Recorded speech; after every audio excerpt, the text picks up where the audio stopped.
Students, welcome back to my channel bio pioneer in biological sciences. Students, आज हम लोग बात कर रहे हैं एंडोस्पर्म की। एंडोस्पर्म पिछले लेक्चर्स में हम लोगों ने पढ़ा था कि एंडोस्पर्म का फॉर्मेशन कैसे होता है कि जब second male gamete after pollination, जब second male gamete secondary nucleus से फ्यूजन करता है तो प्राइमरी एंडोस्पर्म का फॉर्मेशन होता है। सेकंड मेल गैमीट कैसा है? हैप्लॉइड इन नेचर, एन है, सेकेंडरी न्यूक्लियस 2n है और यहां फॉर्मेशन किसका हुआ? प्राइमरी एंडोस्पर्म का, जो कि 3n होता है। यानी कि इन नेचर प्राइमरी एंडोस्पर्म और endosperm is triploid in nature, means 3 nucleus वहां पे होंगे। तो ये था कैसे हम फॉर्मेशन होता है प्राइमरी एंडोस्पर्म का और उसमें डेवलपमेंट के थ्रू एंडोस्पर्म का फॉर्मेशन होगा। ठीक है, नेक्स्ट आता है कि एंडोस्पर्म के बेसिस पर कितने प्रकार के सीड्स हो सकते हैं। सीड्स का डिफरेंशिएशन एंडोस्पर्म के बेसिस पे कैसे होगा?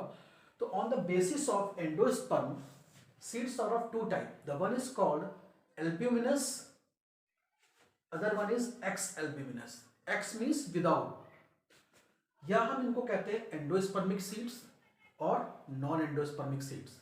It means if the endosperm is present, अगर सीड में एंडोस्पर्म प्रेजेंट होगा तो उसको हम कहेंगे एंडोस्पर्मिक सीड, और अगर एंडोस्पर्म एब्सेंट हो जाता है तो वो कहलाता है नॉन एंडोस्पर्मिक या एक्स एल्ब्यूमिनस सीड। तो what is the essentiality of the endosperm? क्यों प्रेजेंट होना चाहिए, क्यों नहीं होना चाहिए? Because endosperm provide the nutrition to the seed. Seeds को न्यूट्रिशन प्रोवाइड करने का या एम्ब्रियो को न्यूट्रिशन प्रोवाइड करने का जो काम होता है वो एंडोस्पर्म का होता है। तो अगर एंडोस्पर्म प्रेजेंट है तो सीड्स कैसे होंगे? वायबल, यानी कि वो जर्मिनेट करके नए प्लांट का फॉर्मेशन कर सकते हैं, उसमें एम्ब्रियो का डेवलपमेंट अच्छे से होगा। और अगर एब्सेंट है तो वहां पर सीड्स वायबल नहीं होंगे। तो ये हो गया इसका क्लासिफिकेशन कि एंडोस्पर्म के बेसिस पर सीड्स दो प्रकार के, एक्स एल्ब्यूमिनस और एक्स एल्ब्यूमिनस। नेक्स्ट आता है कितने प्रकार के एंडोस्पर्म होते हैं। तो यहां पर एंडोस्पर्म के 3 प्रकार हैं। The one is called free nuclear endosperm, second is called cellular endosperm, third one is helobial endosperm और फोर्थ वन इज रूमिनेट। क्या डिफरेंशिएशन होता है, कैसे इन चारों में डिफरेंस होता है? तो हम लोग बात करते हैं फ्री न्यूक्लियर एंडोस्पर्म की। पहले फ्री न्यूक्लियर एंडोस्पर्म में क्या होगा कि वो फॉर्मेशन हुआ प्राइमरी एंडोस्पर्म का, उस एंडोस्पर्म में लगातार डिवीजन होते रहते हैं। डिवीजन में केवल वहां पे कैरियोकाइनेसिस होगी, यानी कि एक न्यूक्लियस से 2 न्यूक्लियस, 2 से बढ़ते जाएंगे, मल्टीप्लिकेशन होता जाएगा, तो बहुत सारे न्यूक्लियाई बन जाएंगे और उनके आसपास साइटोप्लाज्म जमा हो जाएगा। एक चीज देखने की बात यहां पे होगी, अगर हम इसकी बात करें फ्री न्यूक्लियर एंडोस्पर्म की, तो फ्री न्यूक्लियर एंडोस्पर्म में क्या होगा कि आपके पास में ये एक एंडोस्पर्म है, this is triploid in nature. अब यहां पे कंटिन्यूअस डिवीजन होगा, तो कंटिन्यूअस डिवीजन होने से क्या होगा, ये एंडोस्पर्म सपोज दैट पूरा बन गया, this is the structure of endosperm, और यहां पर बहुत सारे न्यूक्लियाई प्रेजेंट होंगे। This is called free nuclear endosperm, क्योंकि यहां पे क्या है, इस जगह पर सेल वॉल का फॉर्मेशन नहीं हो रहा है, सारे न्यूक्लियाई क्या है, फ्री स्टेट में है। तो in the case of free nuclear endosperm, endosperm जो होता है वहां पे क्या होगा, बहुत सारे न्यूक्लियाई प्रेजेंट होंगे, मल्टी न्यूक्लिएटेड एंडोस्पर्म। और ये कैसा होगा, ट्रिप्लॉइड इन नेचर। तो फ्री न्यूक्लियर में जस्ट केवल न्यूक्लियस डिवाइड कर रहा है, न्यूक्लियस के बाहर सेल प्लेट या सेल वॉल का फॉर्मेशन नहीं हो रहा, और ये कंप्लीट फ्री न्यूक्लियर एंडोस्पर्म का फॉर्मेशन हो गया। Cellular endosperm, what's the differentiation? इसके बाद इसी में अगर देखते थोड़ा सा हम लोग, तो यहां पे क्या होता है कि इस जगह पर एक सेंट्रल वैक्यूल बन जाती है। तो सेंट्रल वैक्यूल बनने से क्या होगा, ये सारे न्यूक्लियाई जो है वो पेरिफेरल रीजन में अरेंज हो जाएंगे। अगर ऐसे देखें यहां पर लाइक दिस,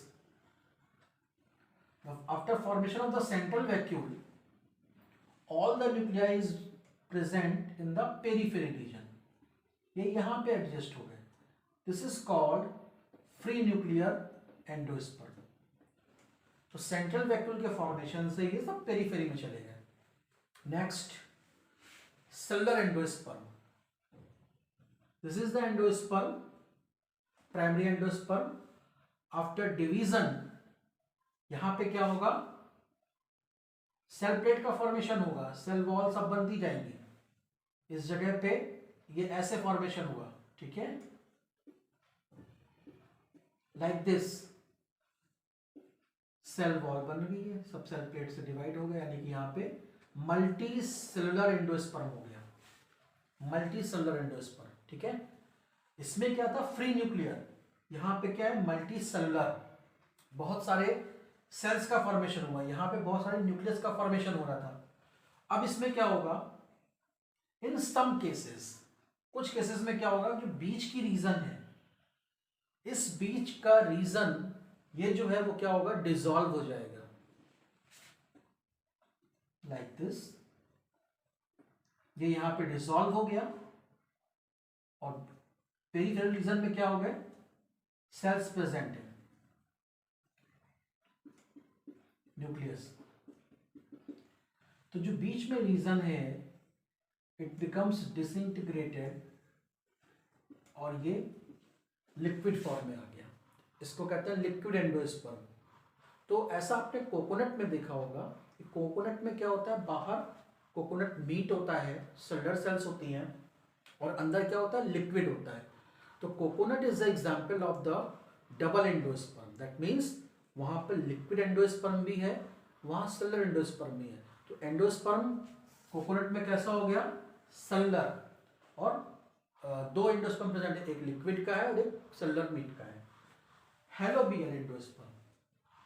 तो दोनों में डिफरेंस क्या देखा मैंने, यहां पर फ्री न्यूक्लियर था, केवल न्यूक्लियस डिवाइड कर रहे थे. यहां पे क्या था, सेल भी बन रही थी, यानी कि ये मल्टी न्यूक्लिएटेड था, ये मल्टी सेलुलर था. हेलोबियल. इस हेलोबियल के केस में देखें अगर हम लोग, दिस वन, हेलोबियल के केस में क्या होगा, दोनों प्रोसेस होगी, यानी कि मिक्स्ड एंडोस्पर्म होता है. मिक्स्ड एंडोस्पर्म मींस ये फॉर्मेशन भी होगा और ये भी होगा. कैसे, this is endosperm, now it divided.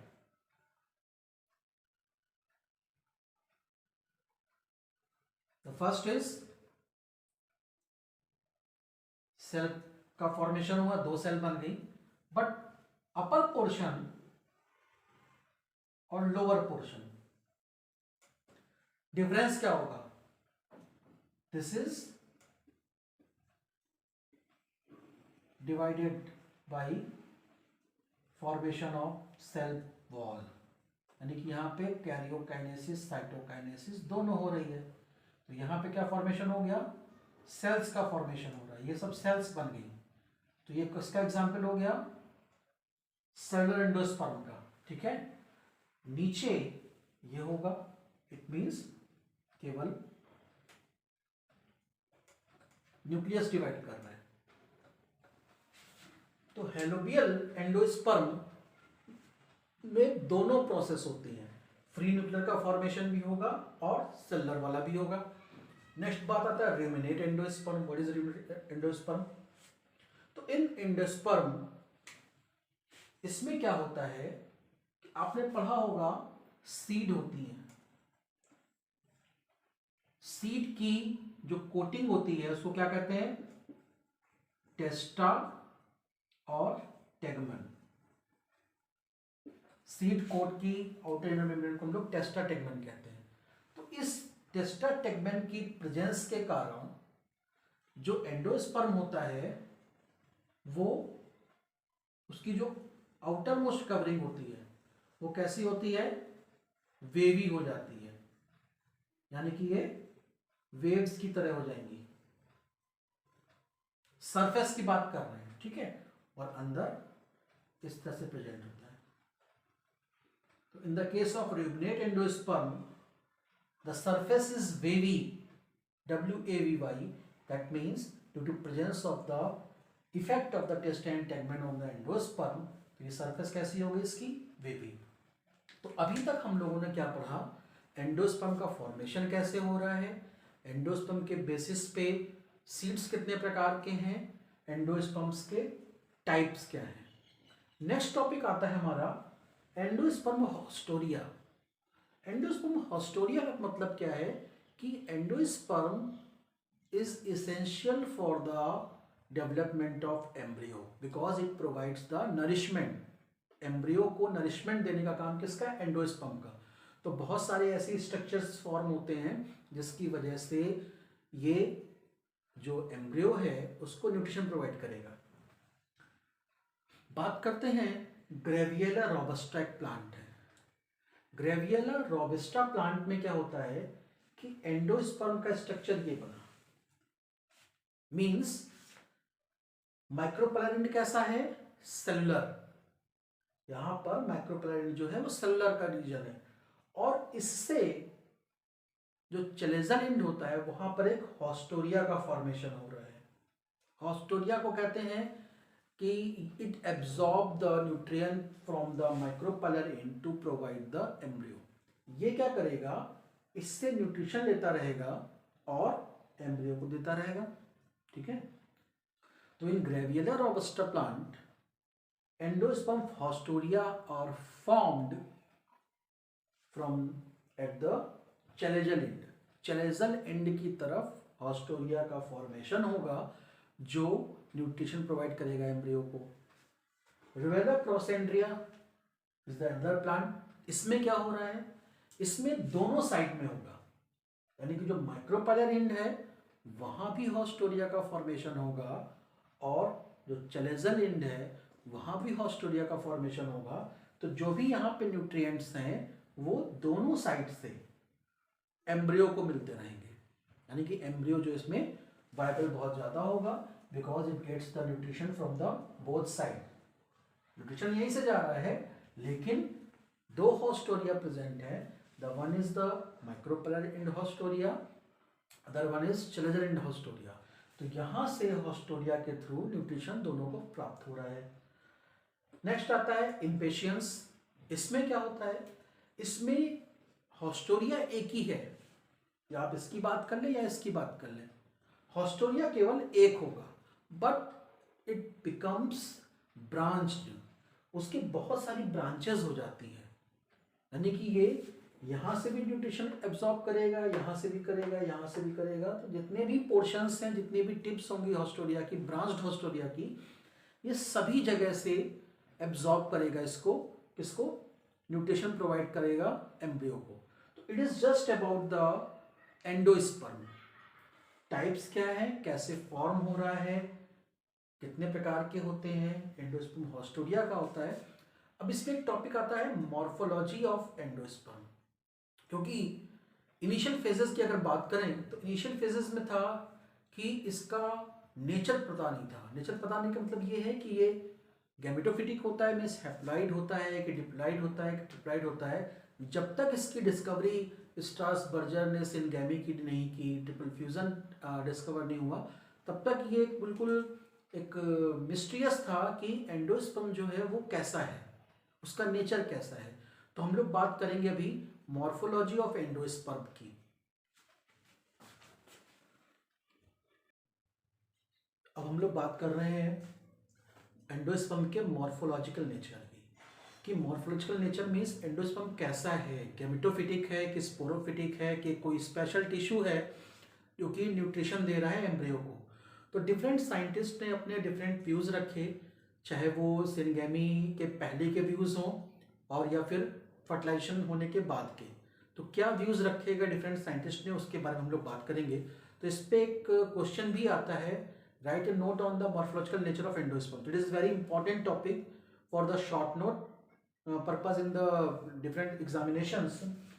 तो first view, Hofmeister in 1858 give the different view.